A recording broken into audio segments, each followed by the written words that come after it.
Welcome back दोस्तों। मैं आज़ाद सिंह एक बार फिर से आपका स्वागत करता हूं आपके अपने फेवरेट चैनल स्टूडेंट पॉइंट पे।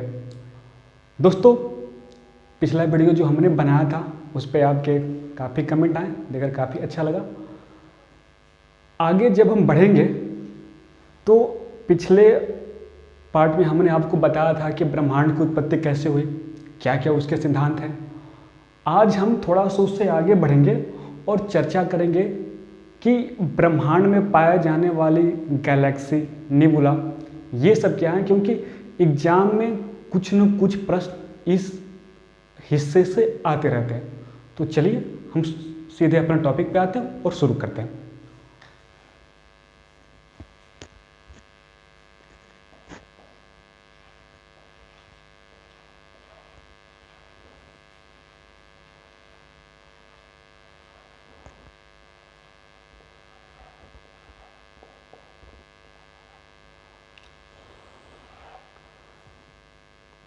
आज का जो हमारा विषय है वो नेबुला और गैलेक्सी यानी कि निहारिकाएं और आकाशगंगा के बारे में है।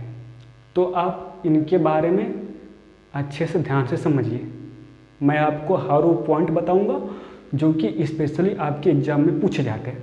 ध्यान से वीडियो को अंत तक देखते रहिए, क्योंकि अगर आप वीडियो को बीच में छोड़ देते हैं तो हमारी बातें आपको अच्छे तरीके से समझ में नहीं आएंगी।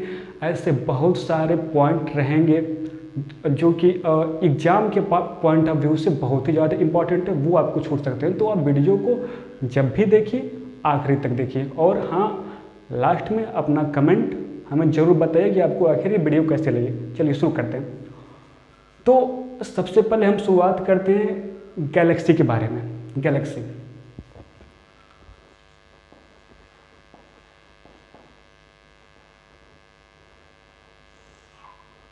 दोस्तों, मैं आपको ये बता दूं कि आखिर गैलेक्सी है क्या। समझिए आप, ग्रेविटेशनल फोर्स के कारण यानी कि गुरुत्वाकर्षण बल के कारण जो तारे, आकाशीय गैस के पिंड, सौर मंडल जो बहुत सारे पूरे ब्रह्मांड में फैले हुए हैं, उनके सम्मिलित रूप को हम आकाशगंगा कहते हैं। एक बार और अच्छे समझिए कि गुरुत्वाकर्षण बल के कारण तारे, क्षुद्र ग्रह, गैसीय पिंड, इन सबको सम्मिलित रूप से हम आकाशगंगा कहते हैं। अच्छा, ये तो बात हो गई आकाशगंगा की यानी गैलेक्सी की। अब थोड़ा समझते हैं हम निबुला क्या होता है। तो ब्रह्मांड में हाइड्रोजन गैस के बादल इकट्ठे होते हैं। अब हाइड्रोजन गैस के बादल का इकट्ठा होना और उनका संगठन रूप ही नेबुला कहलाता है। अगर हम इन दोनों के बारे में एक ही बात कहें तो आप ऐसा समझ लीजिए कि जो नेबुला है यानी जो निहारिका है वो गैलेक्सी का अभी शुरुआती रूप है, या फिर ऐसा कहें कि गैलेक्सी जो है वो नेबुला का एक विकसित रूप है। चलिए, ये तो बातें हो गई नेबुला और गैलेक्सी के बारे में। तो अभी जो अब एग्जाम्स से संबंधित जो टॉपिक है यहाँ से अब शुरू होते हैं, उनको ध्यान से सुनिएगा। हम गैलेक्सी के बारे में शुरू कर रहे हैं। हमारे ब्रह्मांड में 3 प्रकार की गैलेक्सीज पाई जाती हैं। देखिए कौन कौन सी। 3 टाइप।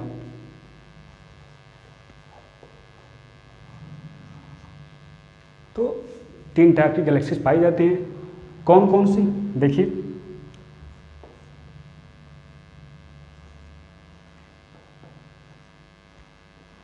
स्पाइरल यानी कि सर्पिलाकार,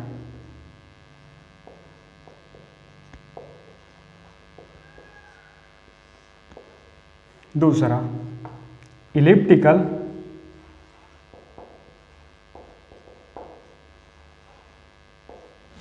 यानी कि दीर्घवृत्ताकार,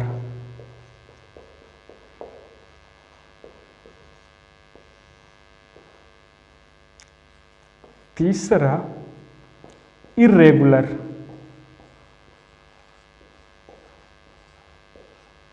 यानी कि अनियमित आकार,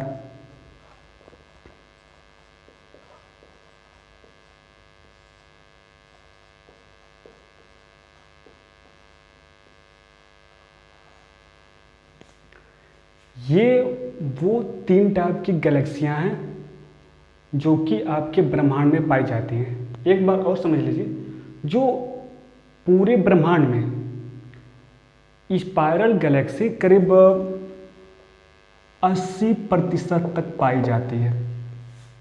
हाँ, ये प्रश्न आपके एग्जाम में आते हैं कि सर्पिलाकार यानी स्पाइरल गैलेक्सी कितने परसेंट है? करीब 80% तक सबसे ज़्यादा यही पाई जाती है। उसके बाद नंबर आता है एलिप्टिकल का, ये करीब 70% यानी 70% तक पाई जाती है। इरेगुलर सबसे कम यही है और इनका प्रतिशत करीब 3% के आसपास है। तो अब जो है हम इनके बारे में एक एक करके चर्चा करेंगे। अच्छा, एक बात और बता दूं, एक वैज्ञानिक थे जिनका नाम था हार्लो वैज्ञानिक है, जिन्होंने एक बात बताया। उन्होंने बताया कि जो भी गैलेक्सियां सबसे पहले बनती हैं उनका आकार इरेगुलर ही होता है, यानी शुरुआत हमेशा इरेगुलर से होती है, उसके बाद वो बनती है स्पाइरल सर्पिलाकार पहले। यानी ये गैलेक्सियां आकाश गंगा के बनने की यानी कैसे कैसे बनते हैं, तो शुरुआत हमेशा इरेगुलर से होती है आई से, उसके बाद बनता है आपका स्पाइरल यानी सर्पिलाकार, और इसके बाद बन जाते हैं इलिप्टिकल ISC। ये फॉर्मेट आप लोग याद रखिए, ये आकाश गंगा के बनने का तरीका है। दोस्तों, एक बात जो इम्पोर्टेंट और बतानी थी आपको वो ये कि एक गैलेक्सी के अंदर तारों की संख्या करीब 100 मिलियन तक हो सकती है। उस चीज़ को यहाँ पे लिख दे रहा हूँ मैं।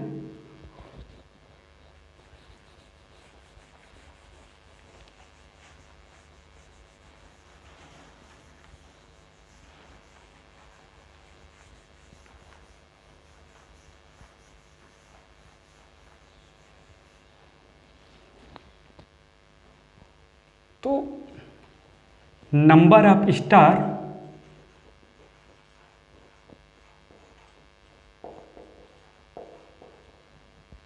इन वन गैलेक्सी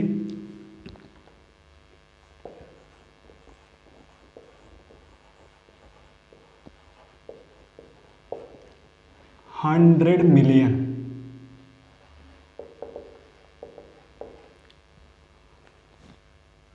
ये प्रश्न आपके पूछे जाते हैं कि आखिर एक गैलेक्सी में तारों की संख्या कितनी हो सकती है, तो ये एक्यूरेट संख्या है नहीं 100 मिलियन, इतना हो सकता है 100 मिलियन, कम से कम इससे भी अधिक होती है। चलिए आपको बताते हैं जो गैलेक्सी से और क्या प्रश्न पूछे जाते हैं। तो ये पूछा जाता है कि हमारी गैलेक्सी के सबसे नज़दीक वाली गैलेक्सी कौन सी है, तो वो बता देते हैं हम आपको, एंड्रोमेडा।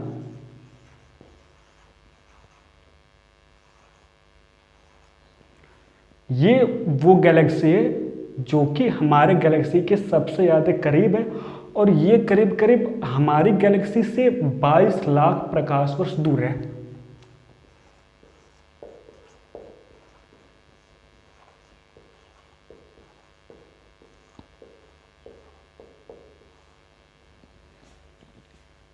इससे हर एग्जाम में प्रश्न पूछे जाते हैं, चाहे वो किसी भी लेवल के एग्जाम हो, SSC, रेलवे ग्रुप डी से लेकर के सिविल सेवा तक ये प्रश्न पूछे जाते हैं। और एक महत्वपूर्ण प्रश्न पूछा जाता है, और वो है वो कौन सी ऐसी चीज़ है जिसे हम अपनी नंगी आंखों से सबसे दूर तक देख सकते हैं।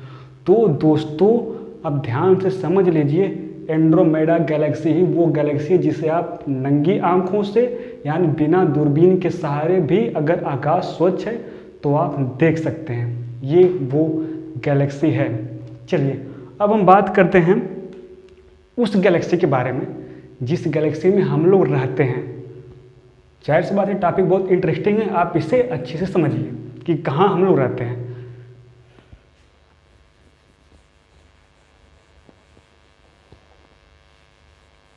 अच्छा, एक बात आप लोग को और बता दूं कि जो एंड्रोमेडा गैलेक्सी है इसमें जो तारों की संख्या है वो करीब 200 मिलियन है।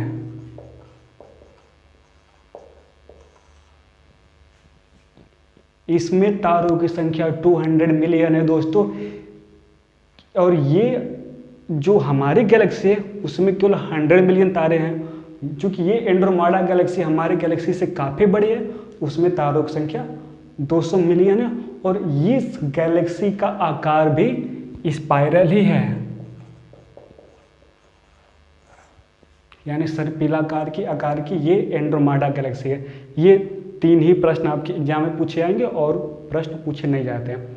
आप इस चीज़ को अपने दिमाग में अच्छी तरीके से बैठा लीजिए। चलिए अब आगे बढ़ते हैं।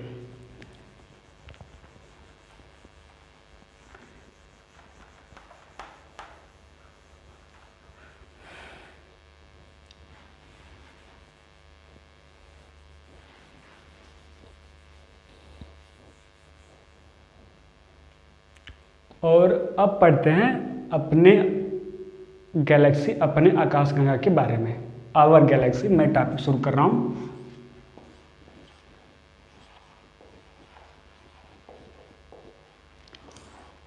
तो हमारी गैलेक्सी का नाम क्या है? तो इसका नाम मंदाकिनी, मंदाकिनी।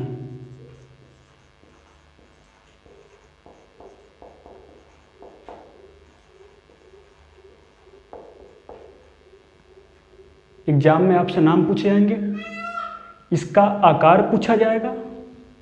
तो इसका आकार है स्पाइरल, सर्पिलाकार है। तारों की संख्या, नंबर ऑफ स्टार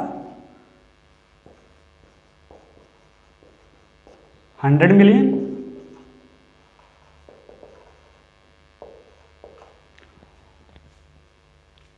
ये तीनों चीज आप अपने दिमाग में रखिए। और हाँ, और क्या क्या पूछा जाता है थोड़ा सा और डिटेल में आपको बता दूं आपके अपनी मंदाकिनी गैलेक्सी के बारे में। तो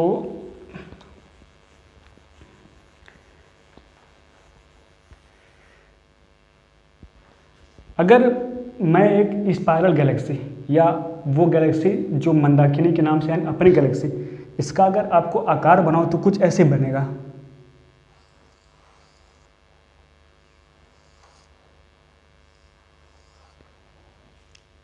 इस प्रकार का आकार बनता है दोस्तों। ये इसका सेंटर पार्ट है, ये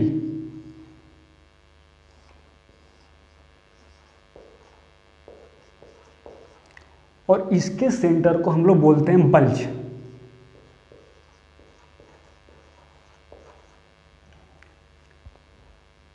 हर एक गैलेक्सी के बीचों बीच में संभावना होती है एक ब्लैक होल की।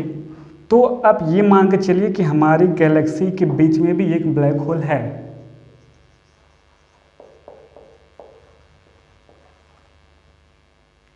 अब थोड़ा समझिए, जो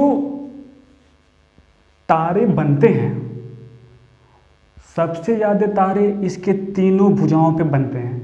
और स्पेशली अगर आप मान लीजिए कि ये पहली है, दूसरी, ये तीसरी भुजा है, तो इस भुजा पे तारों के बनने की संख्या सबसे ज़्यादा है।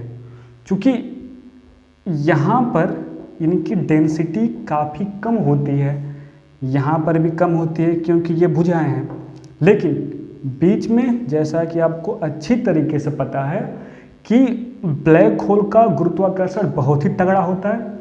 उस गुरुत्वाकर्षण की वजह से इसके आसपास यहाँ पर तारों की तारों बहुत ही ज़्यादा संख्या में इकट्ठा रहते हैं। मतलब यहाँ पर उनकी संख्या सबसे ज़्यादा रहती है, यहाँ पे कम होती है। क्योंकि भुजाओं पे अक्सर नए नए तारों का निर्माण होता रहता है। और यही आकार अपनी गैलेक्सी का भी है, जिसका नाम मंदाकिनी है। और जो इससे सबसे नज़दीक यानी एंड्रोमेडा, उसका भी आकार बिल्कुल यही है, बस वो थोड़े आकृति में इससे बड़ी है। अब बात करें कि इसमें हमारा सौरमंडल है कहाँ पे, तो यहाँ पे जो इसकी तीसरी भुजा है यहाँ पे, अब मान के चलिए कि आवर सोलर सिस्टम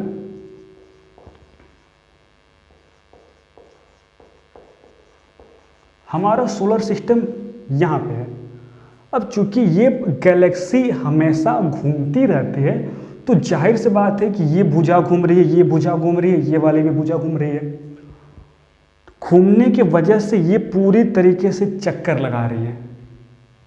और इससे पहले वाले वीडियो में जब हमने शुरुआत किया तो ये बात आपको बताया था कि ब्रह्मांड की उत्पत्ति के समय से ही सारी चीज़ें एक दूसरे से दूर हटती चली जा रही हैं दोस्तों। तो ये गैलेक्सी दूसरे गैलेक्सी से भी दूर जा रही है। आप डॉपलर इफेक्ट के बारे में जब पढ़ेंगे तो आप अच्छे तरीके से समझ जाएंगे। उस हिस्से से पता चल जाता है, उस सब्जेक्ट से पता चल जाता है कि जो सभी चीज़ें, जो सभी गैलेक्सियाँ वो एक दूसरे से दूर भाग रही हैं और वो एक दूसरे से जितना दूर जा रही हैं उनसे दूर जाने की स्पीड और भी तेज़ होती चली जा रही है। हालांकि ये बात मैं केवल आपके समझने के लिए ही बता रहा हूँ, उससे इतने महत्वपूर्ण प्रश्न नहीं पूछे जाते हैं। हमने आपकी गैलेक्सी का आकार आपको समझा दिया। ये एग्जाम्स में ज़्यादा प्रश्न तो ब्लैक होल से पूछे जाते हैं, या ये पूछा जाता है कि सोलर सिस्टम पूछे जाते हैं कि आपका सोलर सिस्टम कहाँ पे है। अच्छा, एक बात और बता दूँ, ये जब ऐसे घूमती है तो जाहिर सी बात है कि आपके सोलर सिस्टम में आपका सूरज भी है, तो आपका सूरज भी इसके साथ घूम रहा है। 25 करोड़ वर्ष लगते हैं सूरज को अपना एक चक्कर पूरा करने में। जी हाँ दोस्तों, 25 करोड़ वर्ष।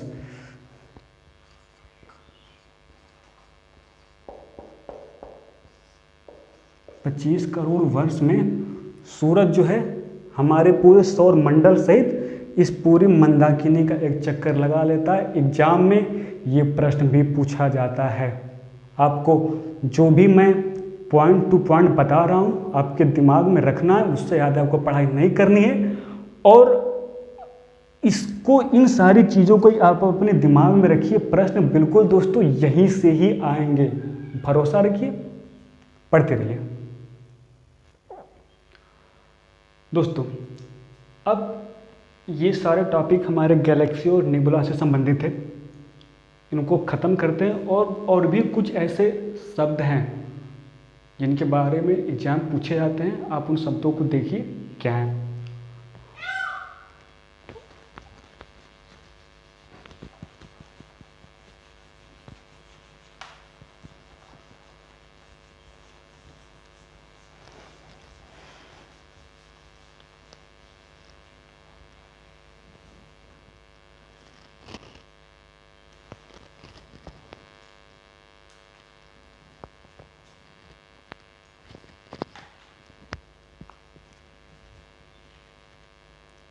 चलिए तो शुरू करते हैं।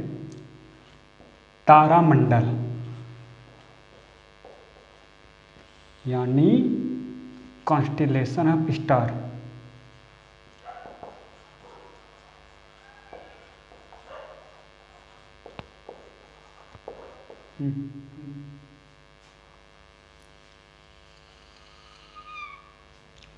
दोस्तों, तो हमें समझना है कि आखिर तारामंडल है क्या। एग्जाम में ज़्यादा प्रश्न नहीं पूछे जाते हैं, लेकिन ये पूछा जाता है कि सबसे बड़ा तारामंडल कौन सा है और तारामंडल होता क्या है। तो इसके दोस्तों डिफिनीशन यानी परिभाषा से संबंधित प्रश्न पूछे जाते हैं।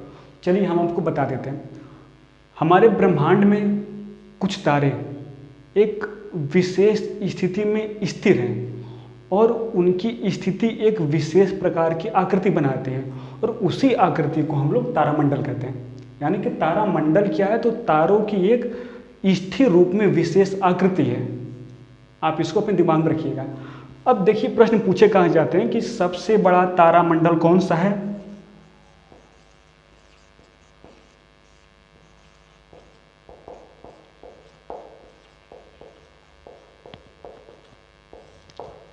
तो सबसे बड़ा तारामंडल सेंटारस है।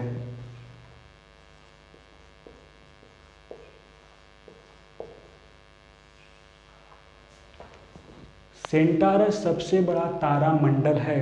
दोस्तों मैंने आपको बताया था कि हर तारा मंडल में तारे एक विशेष स्थिति में स्थिर होते हैं, तो जाहिर सी बात है कि उसमें तारों की कुछ फिक्स संख्या भी होती है, और इसमें सेंटारस में करीब 94 तारे हैं। और आपके हाइड्रा के बारे में पूछा जाता है कि हाइड्रा जो तारा मंडल है,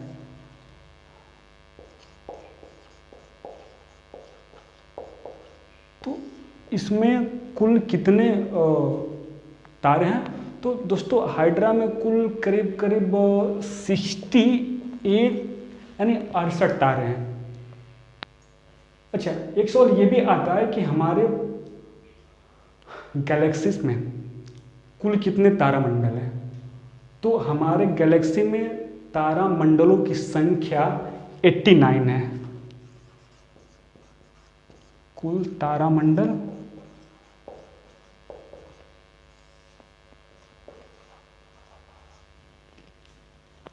ये 3 ही प्रश्न है दोस्तों जो कि हर एग्जाम में रिपीट करता है। आप इन तीनों के बारे में अच्छे तरीके से जान लीजिए, एग्जाम में यही पूछे जाते हैं। आई बात समझ में? आगे बढ़ते हैं।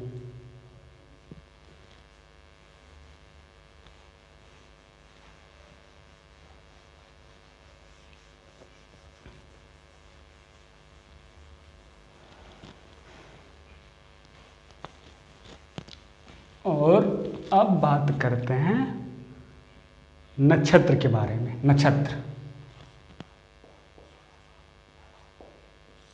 जिसको लिखते हैं इंग्लिश में स्टार ग्रुप।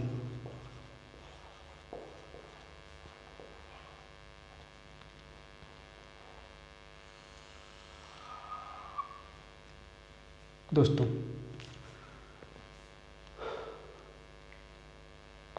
आपको पता है पृथ्वी सूरज का चक्कर लगाती है और चंद्रमा पृथ्वी का चक्कर लगाता है। तो जब चंद्रमा पृथ्वी का चक्कर लगाता है तो वह नक्षत्रों से होकर गुजरता है। अब ये सवाल आपके दिमाग में आते होंगे कि आखिर नक्षत्र है क्या? तो समझिए कि निश्चित आकृति में स्थित तारों का समूह नक्षत्र कहलाता है। फिर से ध्यान से समझिए, निश्चित आकृति में स्थित तारों का समूह नक्षत्र कहलाता है। दोस्तों इसमें मैं तारों की संख्या नहीं बता रहा हूँ, केवल ये बता रहा हूँ कि तारों का समूह, निश्चित आकृति में स्थित तारों के समूह को हम लोग नक्षत्र कहते हैं। तो जब चंद्रमा पृथ्वी का चक्कर काटता है तो वो पर डे प्रतिदिन एक नक्षत्र से होकर जाता है। तो जैसे कुछ नक्षत्रों के हम आपको नाम बता दे रहे हैं।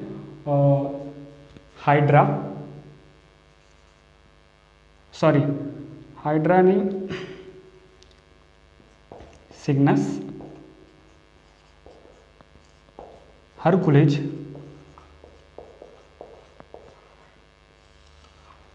ऐसे बहुत सारे नक्षत्र हैं।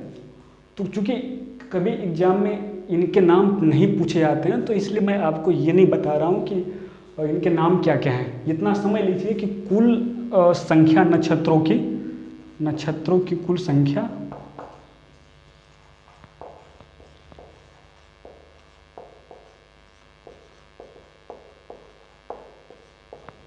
27 है। पॉइंट याद रखिएगा, ये सवाल आपके एग्जाम में आ सकते हैं। दोस्तों जो मैं केवल आपको वही बताने की कोशिश करता हूँ जो कि एग्जाम में पूछे जाते हैं, टू द पॉइंट बताता हूँ। नक्षत्रों की कुल संख्या पूछ सकते हैं, नाम पर आप ज़्यादा ध्यान मत दीजिए, नाम नहीं पूछे जाते हैं। केवल नक्षत्र क्या है इससे संबंधित परिभाषा पूछा जा सकता है और नक्षत्रों की कुल संख्या, इससे आगे कुछ है नहीं। आगे चलते हैं। तो दोस्तों एक जगह शायद हमसे भूल हो गई है, ये जो सिग्नस और हरकुलिस हमने नाम लिखे हैं ये नाम नक्षत्र के नहीं बल्कि ये तारामंडल के हैं। तो हम आपको नक्षत्र के नाम बता दे रहे हैं, माफ़ी चाहता हूँ। नक्षत्र के नाम हैं मेघा, स्वाति, अनुराधा,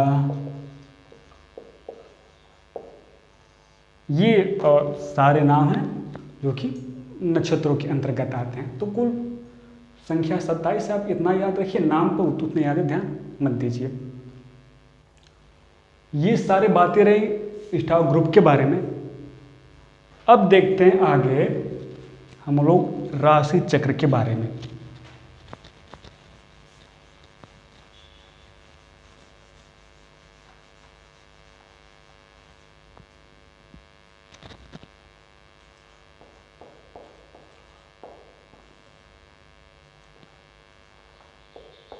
राशि चक्र, जिसकी इंग्लिश होती है जोडाइक। दोस्तों, ये बात आप अच्छी तरीके से जानते हैं कि पृथ्वी सूरज का चक्कर लगाती है। तो जब पृथ्वी सूरज का चक्कर लगाती है तो वो हमारे सौर मंडल में और सौर मंडल के बाहर जो स्टार्स हैं वो मिलकर राशि चक्र की आकृति बनाते हैं। तो जब पृथ्वी सूरज का चक्कर काटती है तो पृथ्वी इन सभी राशियों से होकर के निकलती है। एक राशि को पार करने में पृथ्वी को 30 दिन के आसपास का समय लगता है, करीब 1 महीना आप मान लीजिए। इस तरह पृथ्वी अपने पूरे जब सूरज का चक्कर लगाती है तो 12 राशियों को पार करती है। यानी तो इस प्रकार से ये सवाल आपका हुआ कुल राशियों की संख्या, तो 12।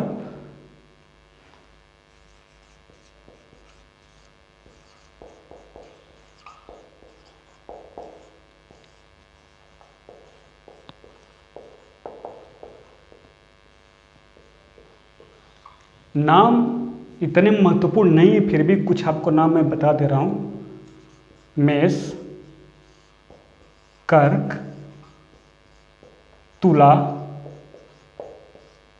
कन्या, सिंह राशि लिख दे रहा हूं। यही सब वो राशियां हैं जिसका प्रयोग लोग अपने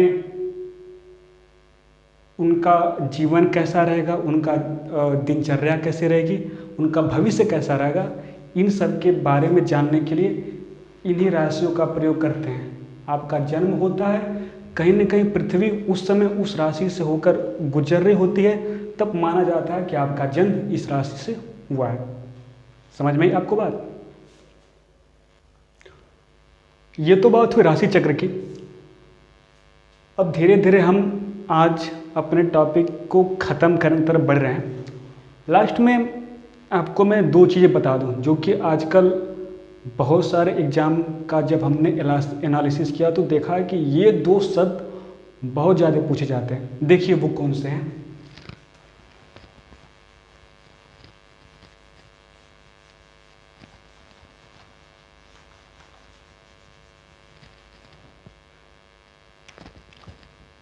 सब देखिएगा।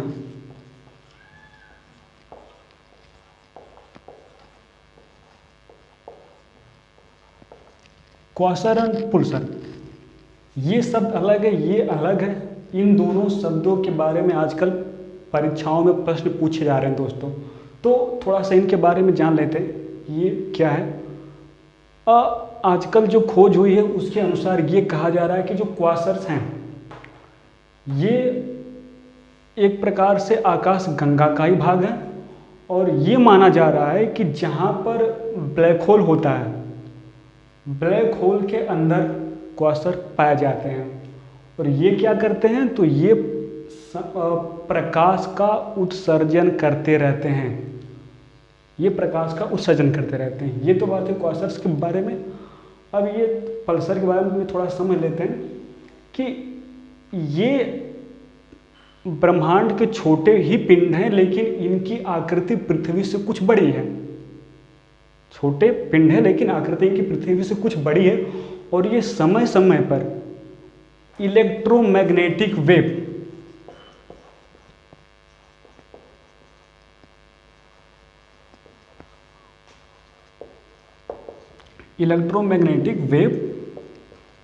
इनसे होकर निकलता रहता है, क्योंकि केवल थोड़े से ही इनके बारे में हम लोग के पास जानकारी उपलब्ध हो पाई है, और ज़्यादा परीक्षा में बिल्कुल अंदर से प्रश्न नहीं पूछे जाते हैं, तो बिल्कुल आसान प्रश्न पूछे जाते हैं कि आखिर पल्सर है क्या। तो आप सिंपल तरीक़ा से बता सकते हैं कि ये ऐसे पिंड हैं जो कि इलेक्ट्रोमैग्नेटिक वेव का उत्सर्जन करते हैं, और इनके बारे में आप बता सकते हैं क्वेश्चन के बारे में कि ये एक तारावत रेडियो स्रोत है जिनसे कि प्रकाश का उत्सर्जन होता है। दोस्तों, इसी के साथ आज का ये हमारा टॉपिक ख़त्म होता है। हमारे जो हम सीरीज बना रहे हैं आवर यूनिवर्स, ये इसका दूसरा पार्ट था। दोस्तों, अगर आपको ये वीडियो पसंद आई हो तो हमें आपके कमेंट का बेसब्री से इंतज़ार है। आप वीडियो को लाइक कीजिए, और हाँ, अगर हमारी वीडियो आपको अच्छे तरीके से समझ में आती है तो आप ज़्यादा से ज़्यादा इसको अपने दोस्तों के पास फैलाइए, ताकि जो भी देखें वो अपने परीक्षा के प्रति और अच्छे से तैयारी कर सके। हमारा प्रयास हमेशा यही रहेगा कि आप जितना जल्दी हो सके सफल हो जाएं और कम से कम समय में ज़्यादा से ज़्यादा सीखें। धन्यवाद, मिलते हैं अगली बार। Bye bye.